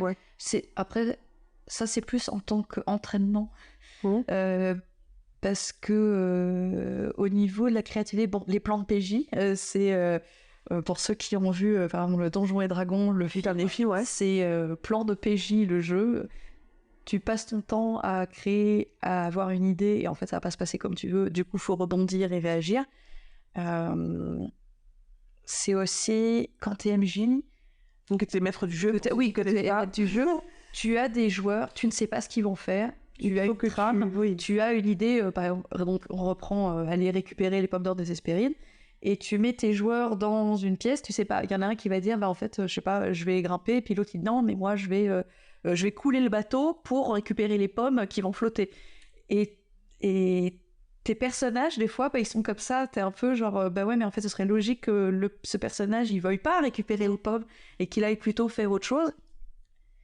Et c'est beaucoup du bac à sable. Moi, j'aime beaucoup en jeu de rôle le bac à sable.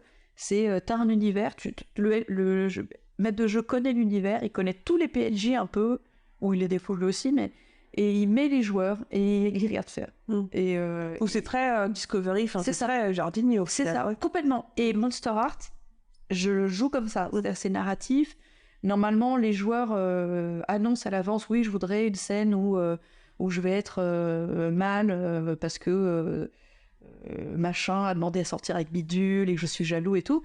Moi, Monster Art, c'est plutôt, je mets je fais vivre des choses aux joueurs.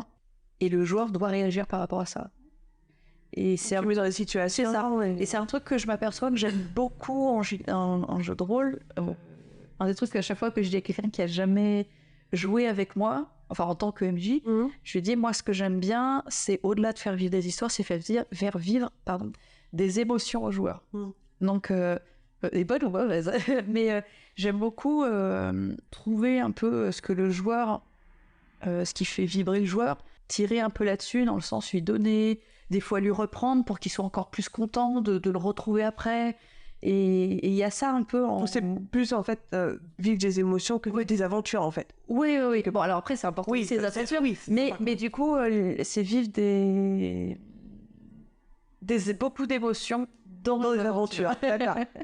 Et du coup, dans Swanson Oregon, il y a des moments où j'ai déjà fait pleurer des joueurs parce que c'était très fort. C'est très fort, ouais. Parce que ce jeu, tu te mets vraiment dedans, enfin, tu le vis très intensément. En tout cas, comment vous l'avez vu, c'est ça. Ouais. Et même avec d'autres joueurs, il y a des fois où il faut faire des pauses et tout ça. Bon, j'espère que je fais de la pub parce que c'est vraiment un jeu de rôle très très chouette qui est pas facile. Enfin, il y a des thèmes. Enfin, c'est oui, du mal-être, c'est ça. Donc, il peut y avoir des trigger warnings. Ouais, c'est important d'avoir la X-card avec soi. La X-card, c'est un moment, une carte avec un X dessus, et des fois, c'est... il y a un thème que tu peux pas, c'est le trigger warning, il y a juste tu prends la carte, tu fais non ça je peux pas, et on passe à autre chose, et t'as pas de justifier, t'as pas à dire que non tu peux pas parce que toi machin. C'est un truc assez important au jeu de rôle qui est plutôt récent, je crois, de dernière dizaine d'années, et c'est bon pour le confort du joueur, de pas finir avec des joueurs en PLS ou par terre, qui ont vraiment pas traverse des choses que pas vraiment. Voilà, c'est pas parce que ton personnage le joue et le vit que toi, tu veux que ça te rappelle toi des trucs que toi t'as vécu et tout. Donc, je sais pas que ça existait. Ça. Ah ouais, c'est vraiment chouette. Hein. Heureusement, on va dire parce que ça peut. Surtout dans des jeux très psychologiques et tout ça. Ouais, c'est clair. Donc je pense que j'ai réussi à écrire, notamment parce que j'ai fait du jeu de rôle. Je viens du jeu de rôle. Et donc, tu as une faculté d'adaptation et d'adaptation, d'être très spontané, d'improviser, c'est ça, improviser et répondre. Et Glandine, j'ai beaucoup fait comme ça. J'ai beaucoup elle je sais pas, elle va à la foire, qu'est-ce qui se passe, et du coup c'est comme si les joueurs me disaient on va à la foire, qu'est-ce qui se passe, alors à la foire, qu'est-ce qui se passe, il y a des marchands de bidules, des marchands, qu'est-ce qui se passe, hop, il y a une attaque, et ils sortent d'un tonneau de cornichons, alors l'ennemi qui a des cornichons qui tombent de partout, enfin il y a plein de je l'ai vraiment écrit de manière à faire plaisir, ça, je crois que la light fantasy c'est du bonbon, enfin c'est du confortable, c'est de la guimauve, c'est ça, parce que ça me fait plaisir, c'est confortable et tout, c'est moi, mais c'est ça, mais il n'empêche que il y a quand même derrière des thèmes. La light fantasy, c'est pas parce que c'est drôle que on ne peut pas passer des messages, on ne peut pas passer des trucs, on va dire, c'est comme la fantasy, c'est pas parce que ça se passe dans un univers qui n'existe pas qu'on parle pas en fait de ce qu'on vit tous les jours, quoi, en fait. Et il y a quand même le héros qui grandit, qui refuse au début, mais qui grandit d'une façon qu'on ne connaît pas forcément, qu'on comprend pas, enfin que lui ne s'en aperçoit pas. Il se fait des amis, des ennemis, et tout ça. Et ça peut paraître plus léger peut-être, mais on garde des thèmes. L'acceptation de soi, ça parle beaucoup aussi de féminisme, dans le sens où c'est pas une héroïne Disney et elle a pas la gueule de l'emploi, et que du coup c'est dur de faire son meilleur ami, serait mieux quand même pour ça, donc puis que plus animal, et ça ça me trouve envie d'écrire. Justement, je sais que du coup comme on disait, ton slum là en ce moment, que tu essaies justement d'en sortir, j'imagine de plusieurs techniques où tu essaies de t'y remettre, etc. Je sais qu'il y a des problèmes d'inspiration, d'emploi du temps, tout est un peu mêlé, j'imagine. Est-ce que tu essaies de, je sais pas moi, justement de retrouver, est-ce que par exemple, je sais pas moi, de trouver des moments d'écriture, ça passe par ça, ou est-ce que par exemple toi t'as des rituels, je sais pas, t'aimes bien écrire avec une petite bougie, il faut que, tu sais, que t'aies un espèce de safe space, de bulle comme ça créative pour écrire, ou alors non, quand je suis dans mes quand j'étais, je pouvais écrire n'importe où, n'importe comment, c'était vraiment, il fallait que ça sortait tout seul, en fait. Vraiment, c'était l'équivalent de je le vomissais. Hein. C'était du genre à écrire sur ton téléphone, c'était par exemple... non, parce que le téléphone n'était pas assez rapide. Ah non, mais c'est vrai, j'en suis là. Je pouvais pas écrire à la main, c'était pas assez rapide. C'est vraiment, j'étais une mitraillette. Et du coup, là, c'est très frustrant de m'apercevoir que je vais mettre beaucoup plus de temps à trouver l'idée, à pas encore connaître les personnages, je sais qu'il faut... Mais du coup, les enfants de l'Astrée, tu le conçois de manière complètement différente par rapport à période et par rapport à tout le reste que tu as fait avant, en fait. C'est ça, parce que, je sais pas, peut-être pour me rassurer, mais c'est peut-être un danger de trop se rassurer, j'ai fait beaucoup de recherches. Du coup, c'est là que je suis vraiment tombée à fond dans le XVIIIe siècle, et que du coup, j'ai loué des costumes pour voir, etc. Pour vraiment... te mettre dans la peau, etc. C'est ça, et alors... Il y a une nouvelle que j'ai écrite, une nouvelle d'horreur. Je m'étais dit, je vais me moquer, je vais reprendre l'aquariophilie. Je sais pas pourquoi je vais parler d'aquariophilie. Du coup, maintenant, j'ai 3 aquariums à la maison. j'ai fait une nouvelle d'horreur aussi sur les poupées, les reborn. Je sais pas si tu vois ce que c'est, les poupées de bébés, mais hyper réalistes. Ouais, c'est un peu particulier quand tu vois. Amaury m'a dit non, tu l'écris, mais il n'y a pas de reborn à la maison. Du coup, j'étais oui, t'en fais pas, je vais pas faire de poupées. Là même, moi, voilà. Mais et en fait, c'est un trou de lapin en fait. Tu commences à t'intéresser, puis tu tombes dedans. Ouais. Et bon, autant l'aquariophilie, j'ai pas assez de place à la maison, donc voilà. Oui, c'est vrai. 3 aquariums, on en a eu 4, hein, mais 3 aquariums, ça suffit. Et là, 18e siècle, et en fait, à chaque fois, il y a des trucs que je cherche un peu plus loin et tout ça. Et c'est sans fin. Et du coup, mais il y a un moment, il faut quand même que j'arrête de me rassurer et que juste je me lance. Et c'est ça, en fait. Le world building disease où tu restes dedans pour étoffer. Et en fait, je m'aperçois que je crois que le world building me bloque et qu'il faut juste que je lance mes personnages, je les pousse à l'eau. Est-ce que je sais que ça c'était des conseils que j'avais pu entendre dans d'autres podcasts, des choses comme ça, où justement en fait, tu peux commencer par un peu de world building au début, mais juste restreint, on va dire, et que tu commences à écrire, et c'est en fait quand tu rencontres dans ton écriture un point que c'est là que tu fais tes recherches, et pas en amont en fait. Parce qu'en amont en fait, quand tu sais pas forcément ce que vont rencontrer ou n'importe quoi, tu essaies de faire du world building le plus large possible pour justement couvrir les éventuels trucs qui pourraient rentrer dedans, mais ce truc-là est tellement énorme qu'en fait tu vas faire des recherches plus que ce que tu en as besoin.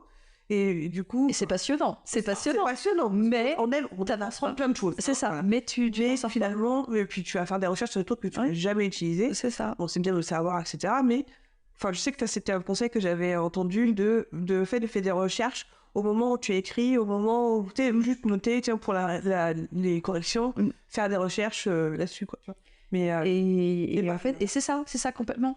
Du coup, là, il faut que, j'arrête. Ça sert à rien de faire 50...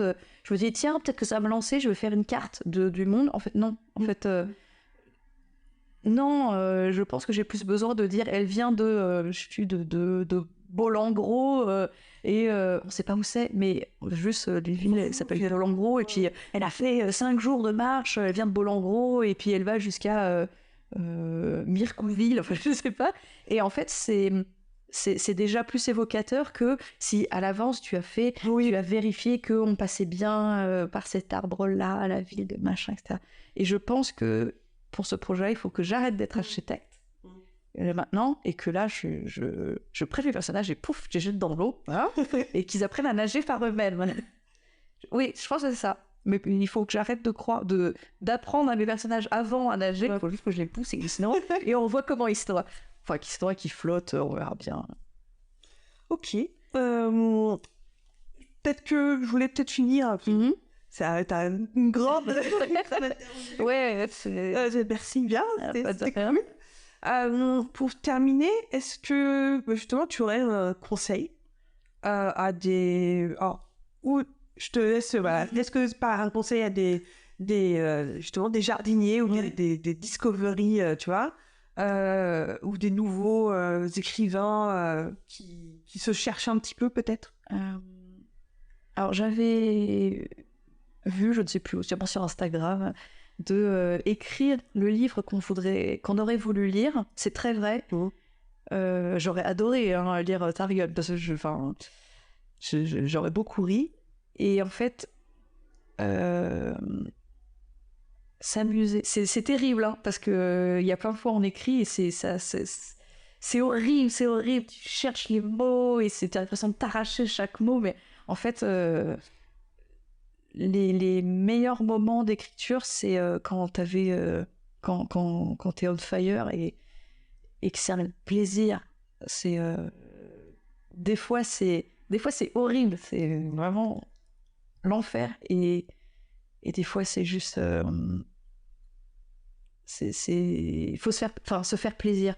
C'est au final, est-ce que c'est grave si tu rentres dans tous les clichés, parce que mais c'est tes clichés et ça te fait plaisir, et puis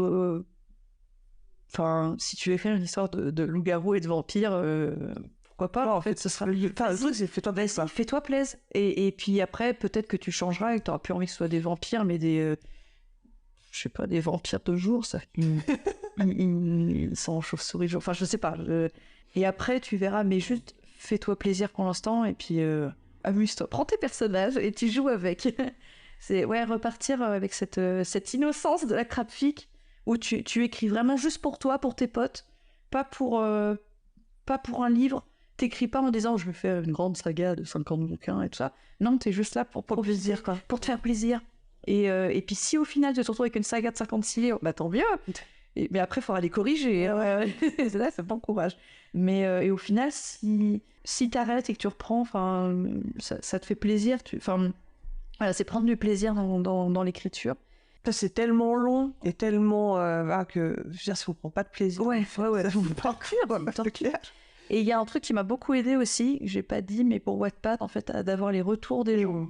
Ou même des fois de pas avoir de vues, on s'en fiche, mais juste poster et dire voilà, le fait d'avoir posté un chapitre, tu n'y touches pas, tu n'y touches plus, tu reviendras après. Mais là, t'as écrit ton chapitre. En fait, généralement, quand j'écris, c'est j'écris un chapitre, j'écris le suivant, je relis le premier chapitre, je vois s'il y a des trucs à corriger et tout, et ensuite je le poste. Mais j'ai déjà un chapitre d'avance.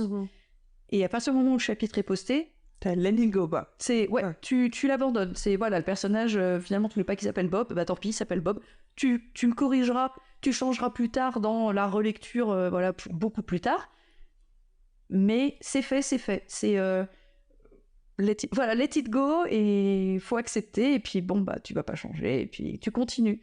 Et tu dois accepter de continuer sur cette lancée.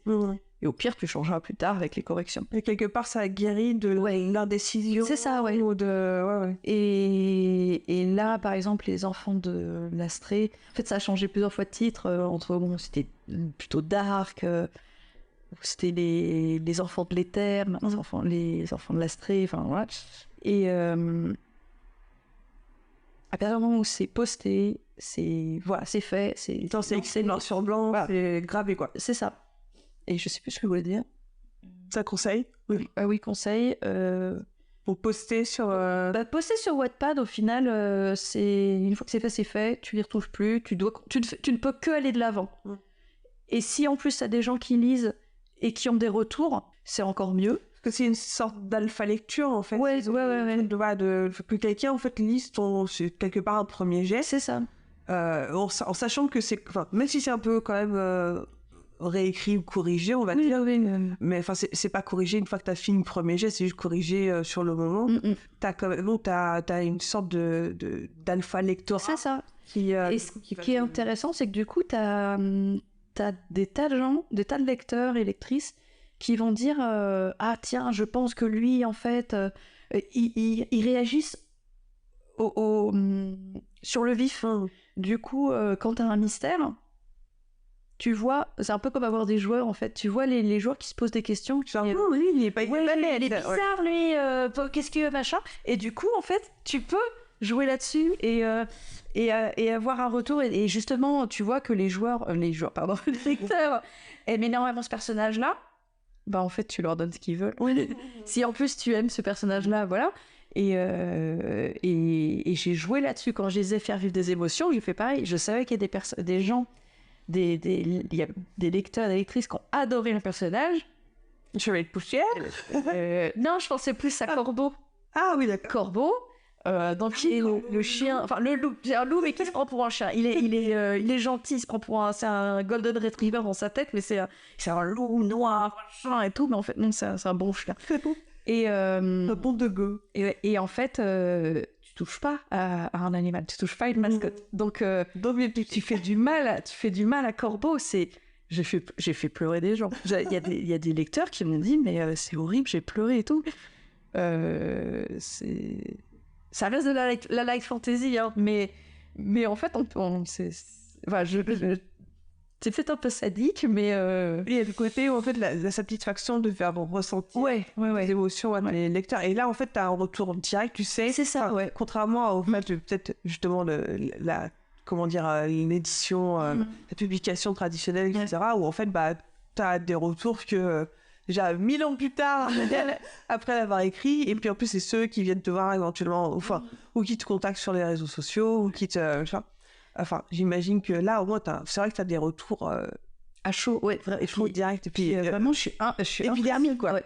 Impressionnée par les gens qui lisent tout d'un coup. Mais je sais pas, c'est des gens qui sont en vacances, ils ont trop de temps libre.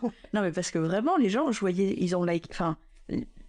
tous les chapitres. Ouais, et puis avec des commentaires et tout, et ouais, vraiment, Wattpad m'a vraiment lancé parce que c'était pour la blague, mais en même temps, c'est une blague que les gens ont aimée. Et c'est une blague que t'as pris au sérieux quelque part. Au final, au départ c'était une blague. Ensuite, c'est devenu ma vie pendant 1 an. Ouais. Je ne pensais qu'à ça. Je ne dormais que ça. Enfin, vraiment, c'est le nez dans le guidon, vraiment que ça. Je sors au boulot, je me sens plus, mais je devais vraiment penser qu'à ça. Enfin, et d'un côté, c'était pas dangereux, mais qu'est-ce qui se passe une fois que c'est terminé? Parce qu'une fois que c'est terminé, c'est... Ah oui, il y a un grand vide. Ouais. Mais c'est pas grave, je vais me lancer dans le temps 2 et tout. Et une fois que c'est terminé, il y a un grand vide.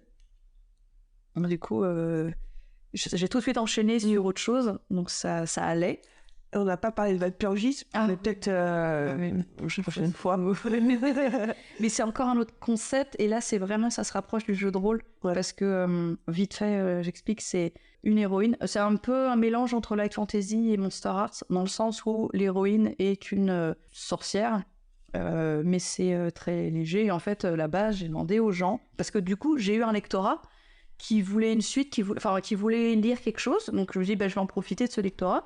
Tenez, j'ai un personnage, elle s'appelle comme ci, et qu'est-ce qu'elle fait dans ma vie? Et ils avaient 3 options. Oui, enfin, Valpurgis, c'était donc toujours sur WhatsApp, et c'était livre dont vous êtes collaboratif avec tes lecteurs. Ouais. Et du coup, il y avait, elle se retrouve dans cette situation, qu'est-ce qu'elle fait? Elle trouve dans son sac, il y a un problème, elle trouve dans son sac une craie, un paquet de cartes de tarot et un rouge à lèvres. Qu'est-ce qu'elle prend comme objet pour aller à l'endroit. Et donc les lecteurs votaient. Ouais, c'est ça, ils votaient. Et ensuite, tu partais là-dessus pour écrire la suite. Et du coup, c'était beaucoup, c'était très jeu de rôle, parce que du coup, je devais pas prévoir à l'avance et en même temps prévoir des twists et des machins. J'ai arrêté à un moment parce que il y a eu dans ma vie des événements qui ont fait qu'il a fallu que je prenne une pause. Et je sais... Enfin, en plus, je me suis arrêtée par un cliffhanger, mais un truc un peu intense, donc j'ai peur d'y retourner un peu.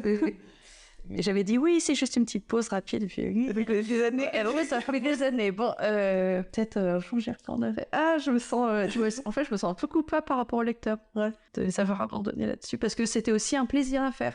Je publiais... Pour Valpurgis, je publiais 2 fois par semaine, je crois. Et quand j'ai publié, c'était des chapitres de 1000 mots, voire plus, parce que, pareil, la mitraillette. Le Wattpad m'a aidé parce que ça donnait un public qui était réceptif. Alors, du coup, ça fait des années que je suis pas allée sur Wattpad, que j'ai un peu quitté la communauté, tout ça. J'ai fait des belles rencontres et tout. Mais je sais pas si... J'ai l'impression qu'il y a beaucoup, que ça a changé et que maintenant c'est beaucoup de livres auto-publiés, mais directement sur Wattpad. Non, je sais pas, il faudrait que vraiment je remette le nez dedans, que je vois. J'espère que ça n'a pas perdu son innocence, vraiment son côté. Les gens écrivent ce qu'ils veulent lire. J'aimais bien le côté le fait que tout ne soit pas de la fanfiction et que ce soit des gens qui créent leur univers super complexe ou juste... Parce que, après, Wattpad a peut-être un petit peu changé parce qu'il y a eu aussi les éditeurs qui sont venus faire leur marché là-dessus. Donc peut-être qu'il y a eu des gens il y a eu des changements peut-être d'optique, des œuvres qui étaient proposées dessus, parce qu'il y avait ce truc-là, je peux être... Oui.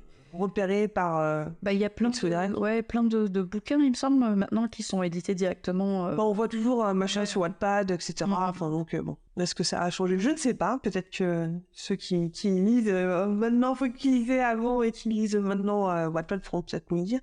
Mais peut-être pour terminer, est-ce que tu aurais une recommandation, que ce soit, je sais pas moi, un bouquin, un jeu de rôle Monster, mais avec des amis, dans le sens avec des gens avec qui on a envie de raconter une histoire, on a envie de bâtir une histoire et de vivre des émotions.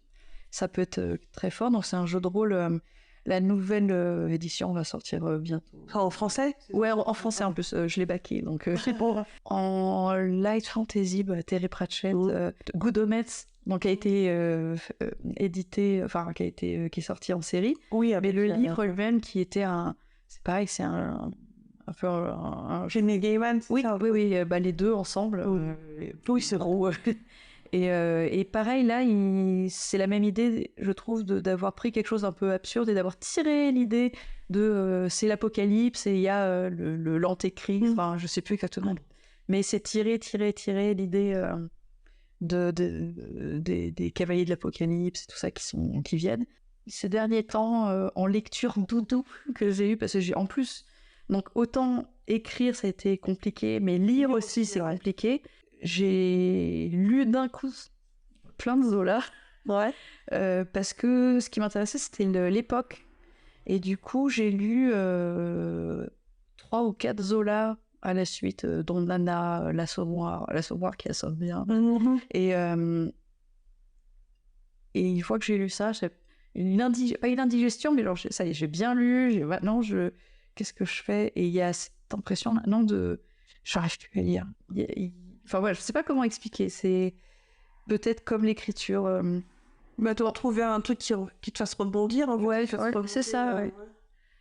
Donc, en recommandation, Terry Pratchett, parce que c'est de la light fantasy et que moi, c'est vraiment ça qui m'a montré qu'on pouvait passer des messages, on pouvait discuter de choses sérieuses en rigolant. En rigolant, ouais. Et c'est ça, en fait, la light fantasy, c'est rigoler, enfin, sous un couvert de drôle, en fait, c'est aborder des thèmes beaucoup plus sombres et plus sérieux.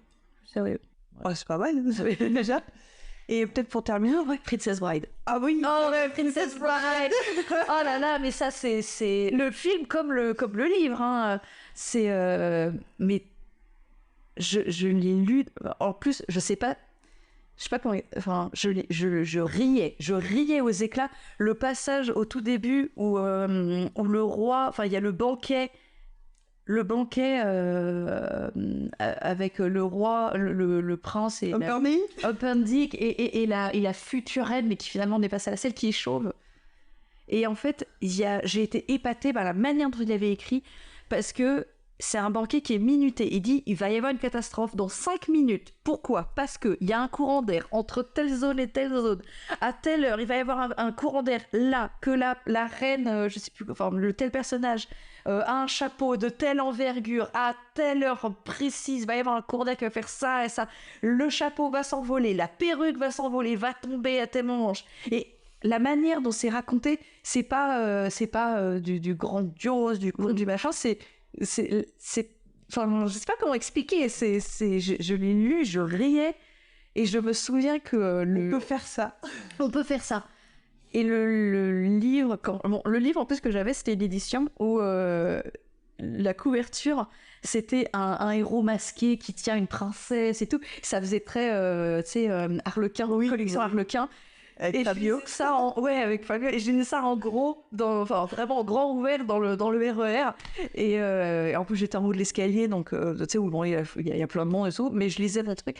Et je sais qu'il y a un moment, il y a un type qui regardait parce qu'il voyait la couve avec ce héros masqué qui tient un princesse. Et je voyais dans ce regard beaucoup d'interrogations de genre, je lis du Harlequin et tout. Mais je rigolais vraiment. Et il a dû dire c'est le meilleur Harlequin de toute ma vie. Mais ouais, non, Princess Bride, vraiment, ça c'est de la light fantasy, un peu conte, un peu qui parle aussi de trucs du fait que des fois la vie c'est injuste. Alors ça, je me souviens, c'était vraiment Des fois la vie c'est injuste. Et c'est comme ça. Et j'ai adoré ça. Et en même temps, il y a c'est grandiose et des fois, il y a les personnages sont extrêmes aussi. C'est le meilleur et le meilleur de tel... Et en fait, des fois, c'est comme ça. Et comment dire, il y a des situations qui arrivent. En fait, voilà, c'est comme ça. En fait, c'est... Des fois, on foire et c'est comme ça. Ouais. Princess Bride. Vraiment une révélation. En plus, toi qui m'avais dit... Oui, c'est moi qui t'ai fait lire. J'avais vu le film quand j'étais petite, il y a très très longtemps, tout ça, donc voilà. Et en fait, je savais pas que c'était Princess Bride, mais je me souviens juste d'un film quand j'étais petite, j'adorais. Il y avait des combats à l'épée et tout ça. Et quand tu m'avais dit Inigo Montoya, Ouais. et quand tu m'as dit que c'était l'acteur dans Space Criminel, j'étais non, j'arrivais pas à mettre le guidance de Esprit Criminel avec Inigo Montoya. Non, c'est pas possible. Et donc j'ai revu Princess Bride plusieurs fois depuis. J'ai lu le livre. Connais par cœur. Je l'ai relu au moins 2 fois depuis que tu m'as dit de le lire. Je l'ai relu plusieurs fois. C'est vraiment, il est extrêmement confortable à lire. Tu peux le lire en ayant confiance parce que... Comme il est confortable à regarder. Oui, c'est ça. Ouais. Et ce qui est fou, c'est que c'est une bonne adaptation dans le sens où tu peux lire le livre et voir le film. Ils se répondent, mais c'est pas une mauvaise adaptation de l'un. Enfin, c'est 2 entités différentes qui y a pas tu retrouves pas les mêmes choses et en même temps il y a les mêmes. C'est très très chouette. Je repense comment ça s'appelle les anguilles, les anguilles électriques. C'est en fait, je crois que c'est ça qui m'a inspiré les loups qui sont enragés et enflammés. Parce que c'est des anguilles. En plus elles sont électriques et en plus.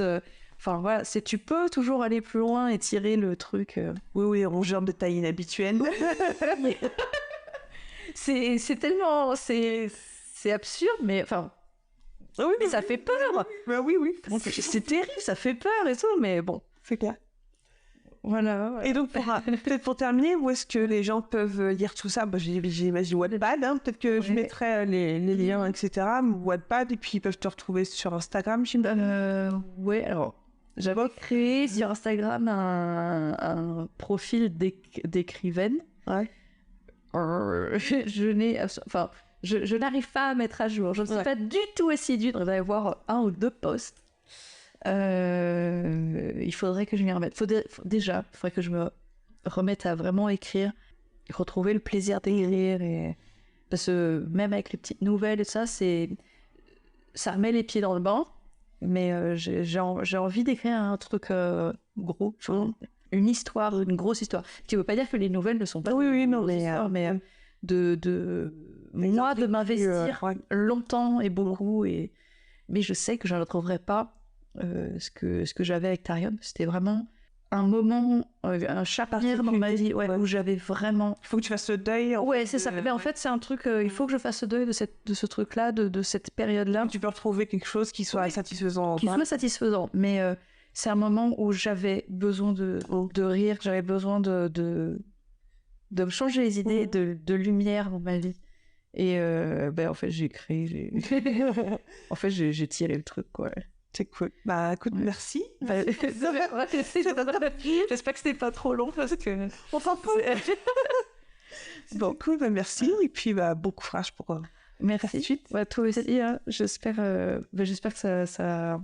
J'espère vraiment que ça va aider des gens comment dire, il y a ce truc de pas se sentir légitime parce que de pas oser se lancer, de pas se sentir légitime parce que j'ai jamais été publiée et pour l'instant tout ce que j'ai reçu comme l'aide c'était négatif ou alors c'est intéressant mais on peut pas parce que c'est trop court, c'est trop long, c'est trop mais en s'intéressant si on pourrait non je sais que ça vaut quelque chose mais il y a toujours cette frustration là et pas sentir légitime dans le sens où on a le droit d'écrire sans avoir rien prévu. Même avoir tous les tuteurs qu'on veut, des maps, des cartes, des arbres généalogiques de personnages. C'est pas parce que t'es parfait Ouais, que t'es pas... c'est ça. Ouais. C'est au final, dès que t'écris un petit truc, dès que même une fanfiction, T'écris là. c'est ça. Même une crapfic, tu sors quelque chose, une idée, des idées bêtes, mais des idées quand même. Et même si c'est des idées qui sont déjà vues et revues 100 fois, on s'en fiche, bah, c'est que ça plaît, c'est que toi ça te plaît, donc t'as envie de le lire, donc tu l'écris. Donc dans tous les cas, si ça te plaît à toi, c'est qu'il y a peut-être quelque part dans le monde quelqu'un qui trouvera ça aussi, qui mais c'est exactement ce que je voulais lire, c'est confortable, c'est comme un vieux pyjama en pilou que tu es content de retrouver. Soyez de vieux pyjamas en C'est ça. C'est écrivez ce que vous avez envie de lire, ce qui vous fait plaisir à écrire.